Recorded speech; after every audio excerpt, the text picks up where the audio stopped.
Welcome to V power news బులెటిన్ల ముందుగా headlines. Telangana assembly వద్ద ఉద్రిక్త వాతావరణం.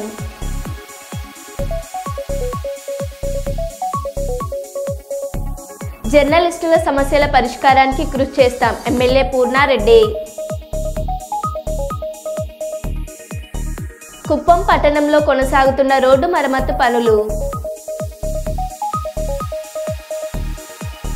అదానీ రేవంత్ దోస్తీపైన బీఆర్ఎస్ పార్టీ వినూత్న నిరసన.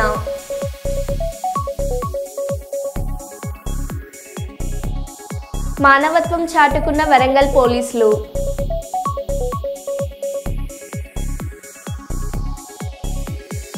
చింత చెట్టుకు కళ్ళు చూసేందుకు ఎగబడుతున్న జనం.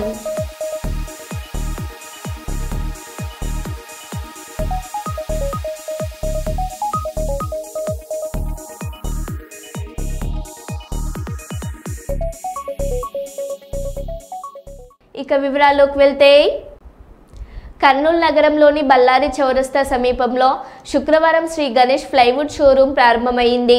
ఈ కార్యక్రమానికి ముఖ్య అతిథిగా పాణ్యం ఎమ్మెల్యే శ్రీమతి గౌరు చరితారెడ్డి రిబ్బన్ కట్ చేసి జ్యోతి ప్రజ్వలన చేశారు.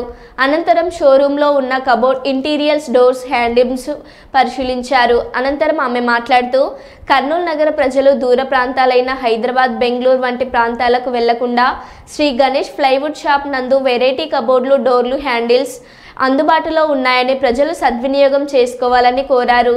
శ్రీ గణేష్ ప్లైవుడ్ షాప్లో ఉన్న వెరైటీ డిజైన్లను ఆకర్షించే విధంగా ఉన్నాయన్నారు.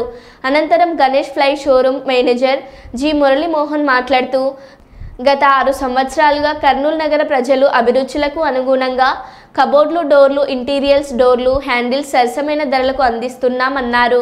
తమ వద్ద సృజన ఆర్కిటెక్ట్తో డిజైన్ చేయించిన cupboard handles, main door handles, plywood, Mikasa plywood, kitchenware, hardware లభిస్తాయని తెలిపారు. ఈ కార్యక్రమంలో జి సతీష్ కుమార్, షోరూం కుటుంబ సభ్యులు, నగర ప్రజలు పాల్గొన్నారు.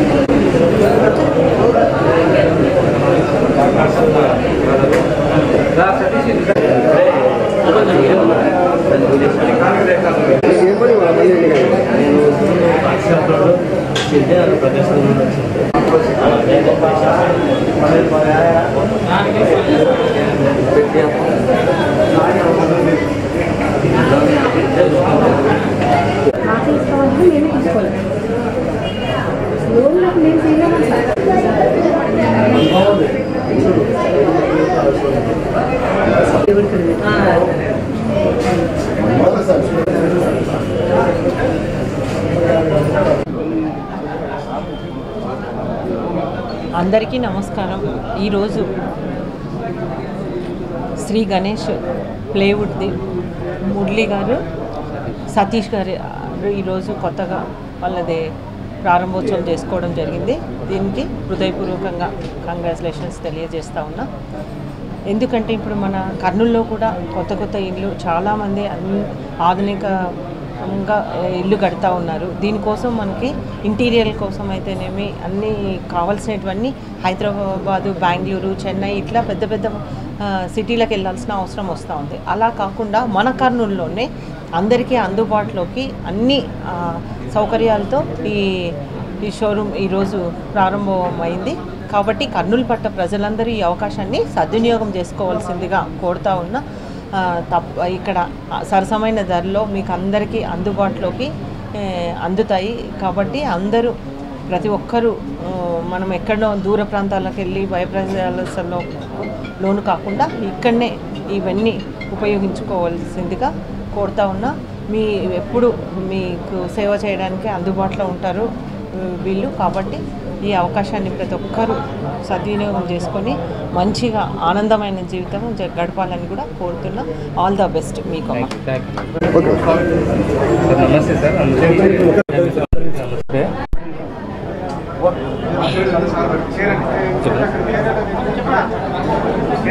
సార్ మీడియా మిత్రులందరికీ నమస్తే సార్. ఈరోజు శ్రీ గణేష్ ప్లైవుడ్ని షోరూమ్ హార్డ్వేర్ డిస్ప్లే షోరూమ్ని ప్రారంభించడానికి మేడం గారిని పిలిపించాము. ఇప్పుడు ఇంతకుముందు నుంచి గత 6 సంవత్సరాల నుంచి గణేష్ ప్లైవుడ్ అనే షోరూమ్ ఉంది. కానీ ఇప్పుడు బెంగళూరు, హైదరాబాదు అన్ని చోట్లకి వెళ్ళుకోకుండా అన్ని హార్డ్వేర్స్ కూడా డిస్ప్లే చేయించాము ఇక్కడ మొత్తం. అంటే హెటిక్ హార్డ్వేర్ కానీ, ఎప్కో హార్డ్వేర్ కానీ, యాక్షన్ టేసా ప్రోడక్ట్స్ కానీ, మికాసా ప్లైవుడ్స్ కానీ, లేకపోతే సెంచరీ ప్లైవుడ్ కానీ, సాబూరి ప్లైవుడ్ కానీ అన్నీ కూడా మనకు కర్నూలులో ఇప్పుడు ఎక్కడ లేని బెంగళూరు, హైదరాబాద్లో ఏ విధంగా అయితే అన్ని అవైలబుల్ ఉంటాయో ఇప్పుడు కర్నూలులో కూడా అదే విధంగా అవైలబిలిటీలోకి తీసుకొచ్చాము. సో ఈ షోరూమ్ ప్రారంభించాం కాబట్టి మేడం గారిని ఆహ్వానించి ప్రారంభానికి ఇన్వైట్ చేశాము. Thank you. మురళీ సార్, నా పేరు మురళీ, శ్రీ గణేష్ ప్లైవుడ్స్ మురళీ. అమరవీరుల స్తూపానికి నివాళులర్పించి అసెంబ్లీకి వెళ్తున్న బీఆర్ఎస్ పార్టీ ఎమ్మెల్యేలు, ఎమ్మెల్సీలను అడ్డుకున్న పోలీసులు. బీఆర్ఎస్ ఎమ్మెల్యేలు, ఎమ్మెల్సీలను అరెస్టు చేసి పోలీస్ స్టేషన్కు తరలింపు.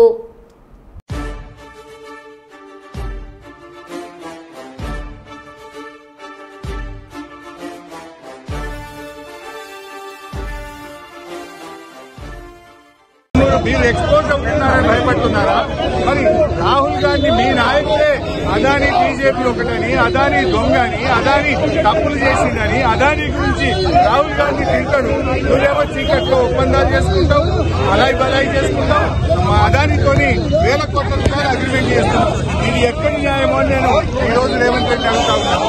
అయినా మొదటి రోజు శాసనసభ సమావేశాల్లో గతంలో అనేక మంది శాసనసభ్యులు, విపక్షాలు, ప్రతిపక్షాలు అంబేద్కర్ నుంచి రైతుల పక్షాన గడ్డి పట్టుకొని పోయిన సందర్భాలు ఉన్నాయి, కన్నీళ్లు పట్టుకొని పోయిన సందర్భాలు ఉన్నాయి. నిరసన రూపాల్లో ప్రభుత్వాన్ని తట్టి లేపడానికి, ప్రభుత్వం మీద ఒత్తిడి పెంచడానికి, ప్రభుత్వ తప్పిదాలు ఎత్తి చూపడానికి ప్రతిపక్షాలు వివిధ రూపాల్లో ప్రయత్నం చేస్తాయి. మరి మమ్మల్ని ఎందుకు నొక్కుతా ఉన్నారు అంటే మీ దగ్గర సమాధానం లేదు. మీ అక్రమ సంబంధాలు బయటపట్టాయి, మీ చీకటి ఒప్పందాలు బయటపట్టే భయంతో ఇవాళ మమ్మల్ని సభలో రాకుండా ఆపుతా ఉన్నారు. ఇది చాలా దుర్మార్గమైనటువంటిది. ఈ రోజు శాసనసభ ఏకపక్షంగా జరిపే ప్రయత్నం చేస్తున్నారు. అదానీ కాంగ్రెస్ ల మధ్య చీకటి ఒప్పందం ఉన్నదా లేదా? లేకపోతే ఎందుకు భయపడుతున్నారు? అదానీతో మీకు చీకటి ఒప్పందాలు లేకపోతే, టేబుల్ కింద ఒప్పందాలు లేకపోతే మమ్మల్ని ఎందుకు ఆపుతున్నావు రేవంత్ రెడ్డి అని అడుగుతా ఉన్నా. నీ రాహుల్ గాంధీ నిన్నగాక మొన్న పార్లమెంట్ లో టీషర్ట్ వేసుకొని అదానీ మోడీ బాయ్ బాయ్ అని, అదానీ బీజేపీ బాయ్ బాయ్ అని రాహుల్ ప్రియాంకలకు ఇబ్బంది లేనప్పుడు మాకెందుకు ఇబ్బంది? ఎందుకంటే నువ్వు తప్పు చేసినావు, నువ్వు చీకటి ఒప్పందాలు చేసినావు, నీ అక్రమ సంబంధాలు బయటపట్టే భయం పట్టుకొని రేవంత్ రెడ్డి గారు మా గొంతు నొక్కి శాసనసభలకు పోకుండా బీఆర్ఎస్ శాసనసభ్యులను అరెస్ట్ చేయడాన్ని తీవ్రంగా ఖండిస్తా ఉన్నాం. వెళ్లి మాట్లాడడానికి కదా మేము వెళ్తున్నది. సభలో మేము ఈ యొక్క విషయాలను ఎక్స్పోజ్ చేసి ఇక్కడి నుంచి యావత్ దేశానికి కాంగ్రెస్ డబుల్ స్టాండర్డ్స్ ని ఎక్స్పోజ్ చేయాలని. గల్లీ కాంగ్రెస్ ఒక తీరు, ఢిల్లీ కాంగ్రెస్ ఒక తీరు. ఢిల్లీ కాంగ్రెస్ ఏమో అదానీ చోర్ హే అంటాడు, గల్లీ కాంగ్రెస్ ఏమో అదానీ బాయి బాయి అంటున్నాడు. అంటే రాహుల్ గాంధీకి ఏమో అదానీ చోర్ లెక్క కనబట్టుండు, రేవంత్ రెడ్డి లెక్కేమో దోస్తు లెక్క కనబట్టుండు. మరి ఇప్పుడు రాహుల్ గాంధీది కరెక్టా, రేవంత్ రెడ్డి కరెక్టా? నిజంగా అదానీ చోరా, అదానీ దోస్తా? ఇలా రాహుల్ గాంధీది ఒక డైలాగ్ ఎట్లుంటది, ఇలా రేవంత్ రెడ్డి ఒకటి ఎట్లుంటది? ఇద్దరు ఒకే పార్టీ కదా. మీ నాయకుడు ఒక తీరు, నీదొక తీరా రేవంత్ రెడ్డి అని మేము అడుగుతా ఉన్నాం. శ్రీశైలం దేవాలయ పరిపాలన అంశాల పరిశీలనలో భాగంగా శనివారం కార్యనిర్వహణాధికారి దేవస్థాన పరిపాలన సంబంధిత అంశాలపై సమీక్ష సమావేశాలను నిర్వహించారు. ముందుగా ఉదయం ఇంజనీరింగ్ విభాగాధిపతులతో సమావేశమై ఆయా నిర్మాణ పనులకు సంబంధించిన పనులను సమీక్షించారు. కాగా సాయంకాలం వైదిక కమిటీ సభ్యులు అన్ని విభాగాల యూనిట్ అధికారులు పర్యవేక్షకులతో సమావేశమయ్యారు. ఇంజనీరింగ్ విభాగ సమీక్షలో కార్యనిర్వహణ అధికారి మాట్లాడుతూ రోజు రోజుకు పెరుగుతున్న భక్తుల రద్దీకి అనుగుణంగా ఆయా మౌలిక సదుపాయాలు కల్పించేందుకు ఇంజనీరింగ్ విభాగం వారు శాస్త్రీయ అంశాల ఆధారంగా ప్రణాళికలు రూపొందించుకోవాలన్నారు. అవసరాలను దృష్టిలో పెట్టుకొని క్షేత్రాభివృద్ధికి సంబంధించిన పనులకు ప్రతిపాదనలు సిద్ధం చేయాలన్నారు.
డబ్బుల కోసం స్నేహితుడి ప్రాణాలు తీసిన జక్కుల శ్రీనివాసరావును అరెస్టు చేసి కోర్టులో హాజరుపరుస్తున్నట్లు ఏసీపీ నందిరామ్ నాయక్ తెలిపారు. వరంగల్ నగరం మట్టెవాడ పోలీస్ స్టేషన్లో ఏర్పాటు చేసిన విలేకరుల సమావేశంలో ఏసీపీ నందిరామ్ నాయక్, సిఐ గోపి, ఎస్ఐలు సాంబయ్య, నవీన్, పోలీస్ సిబ్బంది తదితరులు పాల్గొన్నారు. ఏసీపీ నందిరామ్ నాయక్ కేసు వివరాలు వెల్లడిస్తూ చక్కగా శ్రీనివాసరావు హన్మకొండ రెవెన్యూ కాలనీలో పెళ్లి సంబంధాలు చూస్తూ అందమైన అమ్మాయిల ఫోటోలు చూపిస్తూ అబ్బాయి పెడుతూ మోసం చేస్తూ జీవనం కొనసాగిస్తున్నాడు. అలాగే కొద్ది రోజుల క్రితం వెలిగేటి రాజమోహన్తో పరిచయం కావడంతో గత కొంతకాలంగా తనకు బిజినెస్ చేస్తానని, డబ్బులు కావాలని 5 లక్షలు ఇవ్వమని అడగగా నిరాకరించడంతో మృతుడి వంటిపై ఉన్న బంగారాన్ని చూసి తనకు అవసరం అవుతుందని ప్లాన్ ప్రకారం ఇంటికి పిలిపించుకొని మద్యం తాగించి రోకలి బండతో బాధడంతో హత్య చేయడం జరిగింది. ఈ సంఘటనలో శ్రీనివాసరావును చాకచక్యంగా అరెస్టు చేసి రిమాండ్కు తరలిస్తున్నట్లు ఆయన పేర్కొన్నారు.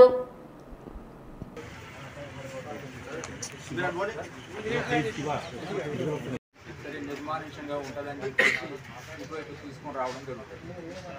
సార్ పిలిచినప్పుడు పథకం ప్రకారం ప్లాన్ చంపడానికే పిలిచాడా? ఆ జరిగిన ఘర్షణలో అట్లా చేశాడు సార్? లేదండి, పక్క ప్లాన్లో భాగంగానే దాని తర్వాత 5 లక్షలు సుమారుగా మరి ఆయన ఒంటి మీద ఉన్నటువంటి బంగారం ఏదైతే ఉందో సుమారు ఒక 5 లక్షల రూపాయలు, అది మా మటవాడ ఇన్స్పెక్టర్ గారు, మా ఎస్ఐ నవీన్, సాంబయ్య, విఠల్ అండ్ మా టీం అంతా కూడా చాలా డెడికేటెడ్గా అన్ని రకాలుగా అన్ని యాంగిళ్లలో చాలా క్షుణ్ణంగా మైన్యూట్గా రంగంపేట కాలనీలో ఒక కారులో ఒక గుర్తు తెలియనటువంటి శవం ఉందని చెప్పేసి మాకు సమాచారం రావడం జరిగింది. ఆ సమాచారంతో వెంటనే రంగంపేటకు వెళ్ళి చూడగా ఒక శాంట్రో కారులో ఒక శవం ఉన్నది. దాని తర్వాత ఆ శవాన్ని వెలిగేటి రాజమోహన్ అని గుర్తించడం జరిగింది. దానిపైన కేసు నమోదు చేసి మా ఇన్స్పెక్టర్ మటవాడ గోపి గారి ఆధ్వర్యంలో మరి ఇన్వెస్టిగేషన్ స్టార్ట్ చేయడం జరిగింది. అన్ని యాంగిళ్లలో ఈ కేసును దర్యాప్తు చేయడం జరిగింది. దీనికి టెక్నికల్ ఎవిడెన్స్, అదేవిధంగా సీసీ కెమెరా ఫుటేజెస్, ఇంకా అదర్ ఎవిడెన్సెస్తో ఈ కేసును ఛేదించి ఈరోజు వెలిగేటి రాజమోహన్ గారిని మరి హత్య చేసినటువంటి నేరస్తుని అరెస్ట్ చేయడం జరిగింది. ఈ కేసులో మరి హత్యకు గురి అయినటువంటి వెలిగేటి రాజమోహన్ గారికి ఈ యొక్క నేరస్తుడు జక్కుల శ్రీనివాస్. ఈ జక్కుల శ్రీనివాస్ది మరి ములుగు జిల్లా మంగపేట మండల కోమిటిపల్లి. ఈ కోమిటిపల్లి విలేజ్కు ఒక 4 సంవత్సరాలు ఇతను సర్పంచ్గా కూడా పనిచేయడం జరిగింది. 2010 ఆ ప్రాంతంలో మరి కోమిటిపల్లి నుంచి హన్మకొండకు వలస వచ్చి హన్మకొండలో ఉంటున్నాడు. అయితే గత 2 నెలల క్రితము సుమారు మరి ఈ మృతుడు రాజమోహన్కు జక్కుల శ్రీనివాస్ పరిచయం అవుతాడు. పరిచయము అతని యొక్క నిస్సహాయ స్థితిని గమనించినటువంటి ఈ నేరస్తుడు జక్కుల శ్రీనివాస్ అతని ఎట్లయినా మరి చంపాలి, అతని ఒంటి మీద ఉన్నటువంటి బంగారు ఆభరణాలను ఎట్లయినా మరి తీసుకోవాలి అని చెప్పేసి ఒక పథకం ప్రకారము అతన్ని 2వ తారీఖు నైట్ ఫోన్ చేసి మరి రాజమోహన్ హన్మకొండలోని శ్రీనగర్ కాలనీలో ఉంటారు, అతన్ని ఫోన్ చేసి రమ్మని చెప్పేసి పిలిపించుకొని మరి శ్రీనివాస్ ఇంటికి హన్మకొండలోని రెవెన్యూ కాలనీకి పిలిపించుకొని రెవెన్యూ కాలనీలో మరి తన ఇంటి దగ్గర మరి మద్యము సేవించిన తర్వాత పథకం ప్రకారము మరి అతన్ని తన ఇంట్లో ఉన్నటువంటి రోకలి బండతోని చాలా బలంగా తల మీద కొట్టి మరి అతన్ని హత్య చేయడం జరుగుతుంది. కుప్పం జిల్లా పరిషత్ బాలుర ఉన్నత పాఠశాలలో ఏర్పాటు చేసిన తల్లిదండ్రులు ఉపాధ్యాయుల సమావేశానికి ముఖ్య అతిథిగా ప్రభుత్వ వీఫ్ ఎమ్మెల్సీ కంచెల శ్రీకాంత్ పాల్గొన్నారు. ఈ సమావేశంలో ఆయన మాట్లాడుతూ దేశంలోనే రాష్ట్ర వ్యాప్తంగా ఈ స్థాయిలో సమావేశం నిర్వహించడం ఇదే మొదటిసారి అన్నారు. ప్రైవేట్ పాఠశాలలకే పరిమితమైన పేరెంట్స్ టీచర్స్ మీటింగ్ ప్రభుత్వ బడుల్లో తీసుకురావడం చాలా సంతోషంగా ఉందన్నారు. ఉపాధ్యాయులు నూతన విద్యా విధానానికి అనుగుణంగా విద్యను బోధించాలని నూతన విద్యా విధానాన్ని తీసుకొచ్చిన ఘనత రాష్ట్ర ఐటీ విద్యాశాఖ మంత్రి నారా లోకేష్కే చెందిందని అన్నారు. ప్రభుత్వ పాఠశాలలో చదువుతున్న ప్రతి విద్యార్థి భవిష్యత్తును ప్రభుత్వం తీసుకుంటుంది అన్నారు. ఈ సమావేశంలో తెలుగుదేశం పార్టీ మున్సిపాలిటీ అధ్యక్షులు నాయకులు రాజ్ కుమార్, కౌన్సిలర్లు సురేష్, సోమశేఖర్, మైనార్టీ అధ్యక్షుడు జాకీర్, సురేష్ తదితరులు పాల్గొన్నారు. కాబట్టి ఇటువంటి కార్యక్రమానికి ఖచ్చితంగా వచ్చి మీ బిడ్డలు ఏ విధంగా ఉన్నారనేది తెలుసుకోవాల్సిన బాధ్యత తల్లిదండ్రుల మీద కూడా ఉందని తెలియజేస్తూ, అట్లాగే స్కూల్ మేనేజ్మెంట్ కమిటీ కూడా ఈరోజు కమిటీకి కూడా ఏదో కమిటీ వేశారు, పేపర్ మీద పేర్లు రాసేశారు, మీటింగ్ అంటే పిలుస్తారని కాకుండా వాళ్ళను కూడా స్కూలుకు సంబంధించిన అంశాల్లో భాగస్వాముల్ని చేయటం జరిగింది. దయచేసి స్కూల్ మేనేజ్మెంట్ కమిటీకి కూడా నేను విజ్ఞప్తి చేస్తా ఉన్నాను. ఏదో మనకి ఊరిక కమిటీలో పేరు రాశారో లేకపోతే మనల్ని ఎన్నుకున్నారని కాకుండా మనకు ఒక బాధ్యత, ఇంతమంది బిడ్డల భవిష్యత్తు ముందుకు తీసుకెళ్లే బాధ్యతలో మనకు భాగస్వామ్యం వచ్చింది కాబట్టి దాన్ని మనస వాచ కర్మన 10 మంది పిల్లల బాగు కోసం ఉపయోగపడే విధంగా మనం కూడా కొంత సమయాన్ని కేటాయిద్దాం అనే అంశాన్ని స్కూల్ మేనేజ్మెంట్ కమిటీ చైర్మన్ కావచ్చు, దాంట్లో ఉన్న సభ్యులు కావచ్చు, వాళ్ళందరూ కూడా ఆలోచించాలి. ఎందుకంటే స్కూల్స్లో ఈ పరిసరాలు ఎలా ఉన్నాయి, క్లీన్లీనెస్ ఎలా ఉంది, బాత్రూమ్స్ ఎలా ఉన్నాయి, పిల్లలకి సరిగ్గా మధ్యాహ్న భోజనం అందుతుందా లేదా అనేది స్కూల్ మేనేజ్మెంట్ కమిటీలో ఒక సభ్యుడికి పేరెంట్స్కి బాధ్యత ఇచ్చే విధంగా కూడా ప్రభుత్వం ఒక వ్యవస్థ తీసుకొచ్చింది. చాలా మంది టీచర్స్, హెచ్ఎంస్, పేరెంట్స్ వాళ్ళు పిలిస్తే రావట్లేదు సార్, రారు సార్ అని చెప్పనేసి మాట్లాడటం జరుగుతుంది. నేను ఉండే హెచ్ఎం గారికి కానీ అట్లాగే ఇతర టీచర్స్ కానీ విజ్ఞప్తి చేస్తున్నా, వాళ్ళని మోటివేట్ చేయాల్సిన బాధ్యత మీది, వాళ్ళని ఇన్వాల్వ్ చేయాల్సిన బాధ్యత కూడా మీదని చెప్పి తెలియజేసుకుంటూ 1-2 సార్లు మనం ఆ వ్యవస్థ గురించి దాని గురించి వాళ్ళకి అవగాహన కల్పించి దీన్ని ప్రాపర్గా మానిటర్ చేస్తే ఖచ్చితంగా అద్భుతమైన ఫలితాలు వస్తాయి. స్టార్టింగ్లో ఏదైనా సరే అలవాటయ్యేంత వరకు కొన్ని ఇబ్బందికరంగానే ఉంటాయి.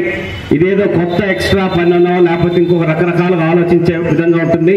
కానీ కొన్ని స్కూల్స్ నేను గమనించాను, ఎక్కడైతే స్కూల్ మేనేజ్మెంట్ కమిటీ ఇన్వాల్వ్ అయి పనిచేస్తూ ఉందో, నిన్న 2 స్కూల్స్కి నేను వెళ్ళటం జరిగింది. కుప్పం రూరల్ మండలంలో స్కూల్ మేనేజ్మెంట్ కమిటీ వాళ్ళే నాకు ఫోన్ చేసి మీరు రావాలి మా స్కూల్కి, పరిశీలించాలి, ఇవి ఇబ్బందులు ఉన్నాయి, మేము ఈ విధంగా చేస్తున్నామని చెప్పనేసి వాళ్ళకి చేతనైనంతలో దాతల సహకారంతో కొన్ని కార్యక్రమాలు చేశారు. ప్రభుత్వ పరంగా కొన్ని అడగటం జరిగింది.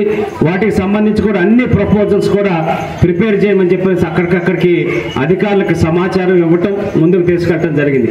అంటే స్కూల్ మేనేజ్మెంట్ కమిటీ యాక్టివ్గా ఉంటే అక్కడ టీచర్స్తో కోఆర్డినేషన్ కానీ హెచ్ఎంతో కోఆర్డినేషన్ కానీ ప్రాపర్గా చేసుకొని పనిచేస్తే ఆ స్కూల్లో అద్భుతమైన ఫలితాలు సాధించడానికి అవకాశాలు ఉన్నాయని చెప్పి తెలియజేస్తా ఉన్నాం.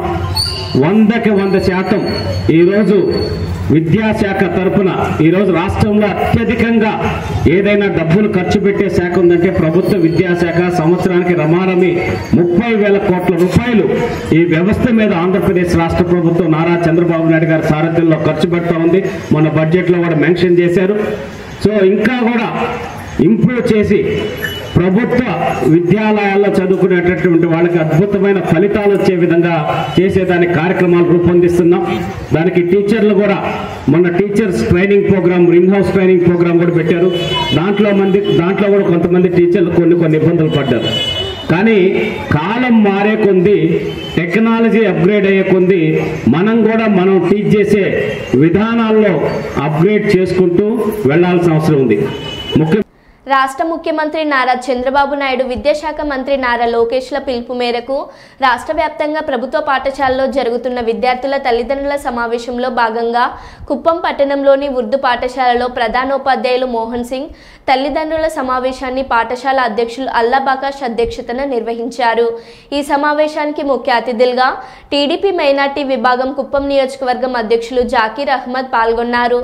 ఈ సందర్భంగా ప్రధానోపాధ్యాయులు మాట్లాడుతూ విద్యార్థులు ఉత్తమ విద్యను అభ్యసించడానికి వారి తల్లిదండ్రులు సహకరించాలని కోరారు. ముఖ్యంగా పాఠశాలలో ఉపాధ్యాయ కొరత ఉన్నట్టు తెలిపారు. ఈ విషయమై స్పందించిన జాకీర్ అహ్మద్ మాట్లాడుతూ పాఠశాల ఉపాధ్యాయ కొరత విషయాన్ని జిల్లా విద్యాశాఖ అధికారి దృష్టికి తీసుకెళ్లి సమస్య పరిష్కారానికి కృషి చేస్తామన్నారు. విద్యార్థుల విలువలతో కూడిన విద్యను అభ్యసించిన నాడే ఉన్నత శిఖరాలను అధిరోహించడం సాధ్యమవుతుందన్నారు. ఈ కార్యక్రమంలో పాఠశాల విద్యార్థుల తల్లిదండ్రులు పాల్గొన్నారు. वो भी माँ बाप खाको अच्छा है या गलत है, क्या भी कमी है तो उसमें तुम्हें रिपोर्ट भी लिख सकते, लिखो खाको बोल को जा सकते हैं। यहाँ पे क्या जो बच्चे आपको खाना जो सर्विस दे रही है उसमें क्या भी कमोपेशी है, जैसा घर के खाने के जैसा अच्छा नहीं, क्या भी कमी है वो भी बोल सकते। ये सभी इसके वास्ते दिसंबर 7 तारीख हर साल इसके बाद पेरेंट्स एंड टीचर्स मीटिंग चलती चाहिए। इसे क्या करो ये गीत के जैसा मनाओ करको हमारे सर बोले, उसके वास्ते ये प्रोसीजर इसके बाद जीवो लिखती फॉलो करते हैं और हर साल दिसंबर 7 तारीख को चलता। और तुम्हारा क्या भी कमी है, नहीं टीचरों की कमी है, नहीं बच्चों की कमी है और कुछ कभी ऊंच नीच होगा है तो आप ये मीटिंग में बता सकते हैं। ये जो बात करने का मुझे जो मौका दिए पहले दिन से शुक्रिया अदा करता हूँ। जय हिंद। जो बच्चे पढ़ने आते ही उसे क्या भी उम्र नहीं आती, एक्सपायरी नहीं आती, कहाँ होना देखो बच्चे पढ़ने के बाद वो पढ़े जो हासिल कर लिया थी वो है तो उनकी जिंदगी बन जाती। आस्ती रखो क्या भी फायदा नहीं, लेकिन बच्चों को पढ़ाओ, मेहरबानी करो, बच्चे जरा पढ़ लिया तो उनकी जिंदगी अच्छी हो जाती। और ये जो नया प्रोसीजर जो काढ़े हैं होलिस्टिक प्रोग्रेस कार्ड, ये जो ही न्यू सिस्टम हर साल इसके बाद दिसंबर 7 को हमारे नारा लोकेश बाबू एजुकेशनल मिनिस्टर ये दिन तय कर को ये कार्ड लॉन्च करेंगे। ये क्या कहते हो बच्चों की हिस्ट्री है, ये प्रोग्रेस रिपोर्ट जो बच्चे के हाथ में माँ बाप के हाथ में आता उनकी जिंदगी बदला दी है। इसमें उनका बच्चे कई में कौन से कहते मार का लगा कोई कैसा लगा कोई, ये बच्चा क्या पढ़ा तो क्या बनता, पूरे पढ़ने को बैठने से अच्छा कौन से सब्जेक्ट में इसे अच्छे मार्क आएंगी। अब ये इसमें मार्क है तो ये सब्जेक्ट से इधर गए तो ये बच्चा अच्छा बन जाता है। समझो डॉक्टर बनना है न इंजीनियर बनना है, ये कार्ड है तो डिसाइड हो जाता है। और रही बात इसमें ब्लड ग्रुप पूरे सोशल एक्टिविटीज, नए क्रिकेटर बनना, नए वॉलीबॉल बनना, वो भी है उसमें एक्टिविटीज का इसमें मेंशन होता। अब ये बच्चा वो भी बन सकता, ये नहीं कि पढ़ को पूरे जने डॉक्टर इंजीनियर नहीं, क्रिकेटर बने जा, वॉलीबॉल प्लेयर बने जा, चेस खेले जा, उसमें भी दुनिया में पैसे जो है जाको टूर्नामेंट खेल को कमाने कर रही अच्छे ही, उसे मेहरबानी कर दो। खासकर हमारी जो कम्युनिटी मुसलमान कम्युनिटी में बच्चों को 7वीं भाई को बच्ची को ज्यादा एसएलसी पढ़ाए तो रुका डालती, मेहरबानी कर दो सोच जरा बदल को, मेहरबानी कर दो हायर स्टडीज को जाओ जरा बच्चों को पढ़ाओ। अब एसएलसी का क्या भी मायने नहीं है, एसएलसी पढ़ा तो क्या भी यूज नहीं है, इसके बाद पढ़ना बच्चे 4-5 साल हमारे नहीं कर एक डिग्री हासिल कर लिया तो बच्चे उनकी जिंदगी स्टार्ट हो जाती। क्या समझ में आ रहा है ना, ये पूरा क्या कहते हो बच्चे समझना, बच्चे के माँ बाप जो इन पेरेंट्स ही उन्हें समझे तो बच्चे को समझा सकते पढ़ा सकते, उसके वास्ते मेहरबानी कर दो। हमें वो कर लेके बाद में मीटिंग चलाओ करके बोले वो हमें करे, अब लेमन स्पून करे, बाद में लेडीज को म्यूजिकल चेस भी करे, बहुत अच्छा तुम्हें भी करे, बहुत खुशी से मनाए इधर, वो भी एक खुशी की बात। वैसा बच्चे भी इधर 7 आवर में उन्होंने पढ़ने के भी रहता, बाद में इधर खेलने का, बच्चों से मिलने का जुलने का पूरा भी इधर रहता है। वो पूरा तुम्हें हमारा बच्चा कैसा, हमारा बच्ची कैसा करके बारे में, उनके बारे में अच्छा, उनके बारे में बुरा क्या है उनके बारे में सुनो, सुन के उनको क्या तरह से उनको रास्ते को ले लेकर आना करने का टीचर बोलती, उनको जाकर मार डालने का, तोड़ने का, अच्छा पढ़ता है करे तो मेरा बच्चा अच्छा पढ़ता है करके छोड़ डालना, उनको अब भी कैसा ये करना, उनको और थोड़ा उनको अच्छा पढ़ने के रास्ता क्या सिखाना हमें करके बोल को सोचना, वो आज तुम्हें करना सका। बाद में नेक्स्ट गवर्नमेंट अभी बच्चों को बहुत सहूलत देती है, गवर्नमेंट स्कूल में पढ़े तो आज यूनिफॉर्म देती है, यूनिफॉर्म नियरली 1500 रुपीज का एक सेट, वो क्या कि खाली बैग, एक बैग उसमें नोटबुक्स टेक्स्ट बुक देते हैं। రాయలసీమ కార్మికుల సమస్యల పరిష్కారానికి 9వ తేదీ సోమవారం నాడు చెలో కడపకు కార్మికులు తరలి రావాలని ఐఎఫ్టియు జిల్లా ప్రధాన కార్యదర్శి వెంకప్ప తెలియజేయడం జరిగింది. స్థానిక మున్సిపల్ నందు ఏర్పాటు చేసుకున్న ముఖ్య కార్యకర్తల సమావేశంలో ప్రధాన కార్యదర్శిగా వెంకప్ప మాట్లాడుతూ రాయలసీమ మిల్లు 2002 మూతపడిన తర్వాత దాదాపు 200 మంది కార్మికులకు ఇప్పటి వరకు పీఎఫ్ మరియు పింఛన్ అలాగే 18 నెలలు పనిచేసిన మొండి బకాయి జీతాలు వెంటనే చెల్లించాలని ఈ నెల 9వ తేదీ సోమవారం కడపలో పీఎఫ్ కార్యాలయం ముందు ధర్నా నిర్వహిస్తున్నట్లు తెలియజేశారు. ఈ కార్యక్రమంలో కుమార్ భాషా నారాయణప్ప, కృష్ణ, రుక్మిణి భీమలింగప్ప, కాదర్ కుమార్ తదితరులు ఈ కార్యక్రమంలో పాల్గొన్నారు.